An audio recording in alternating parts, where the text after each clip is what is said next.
Dhaka metropolitan পুলিশে গত প্রায় 4 বছর 2019 সাল থেকে এ পর্যন্ত চাকরি করে আসছে।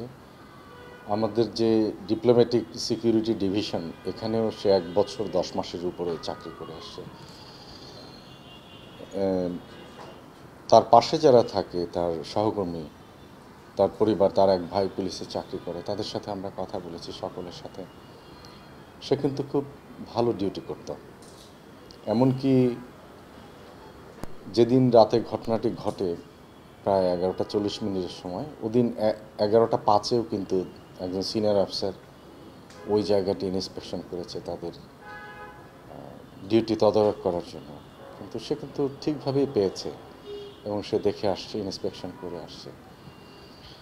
এখন মানসিক সমস্যা এটি যদি আমাদের পুলিশের কাছে কোনোভাবে আসতো, যদি আমাদেরকে জানাতো, আমাদের নলেজে আসতো, তাহলে সেক্ষেত্রে চাকরির নিয়ম অনুযায়ী আমরা কিন্তু তার শারীরিক যোগ্যতা এবং মানসিক যোগ্যতার একটি বিষয় থাকে। শারীরিক স্বাস্থ্য পরীক্ষা করে তার ক্যাপাবিলিটি অথবা তার যে মিনিমাম যে লেভেলটি থাকা দরকার সেটি আছে কিনা সেটি দেখা হয়।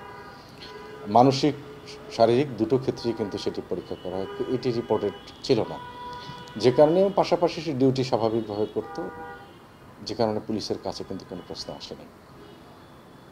তো তার পরিবারের পক্ষ থেকে এখন যে কথাটি বলছে সেটি যদি কোনোভাবে আমাদেরকে জানাতো বা আমাদের নোটিশে আসতো, অথবা তার যে ডিউটি করা বা চাকরি করার যে প্যাটার্ন সেটির মধ্যে যদি আমাদের সেটি পরিলক্ষিত হতো, নিশ্চয়ই আমরা সেটির ব্যবস্থা নিতাম। তো সে কারণেই আমরা মনে করি যে এটি সে একটা তাৎক্ষণিক উত্তেজনার বশবর্তী হয়ে সে হয়তো ঘটনাটি ঘটেছে এবং পরবর্তীতে তার অনুতাপ সেটি পরিলক্ষিত হচ্ছে। এখন 7 দিনের রিমান্ডে আমাদের কাছে আসে, আমরা কথা বলছি। তার ব্যক্তিগত কিছু সমস্যা আমাদের কাছে, কিছু কিছু তথ্য আমাদের কাছে আসছে। আমরা হয়তো পূর্ণাঙ্গটা পেলে পরবর্তীতে আপনাদের জানাতে পারবো যে এক্স্যাক্টলি কী কারণে সে মনিরুলের উপরে সে এই আঘাতটি করলো।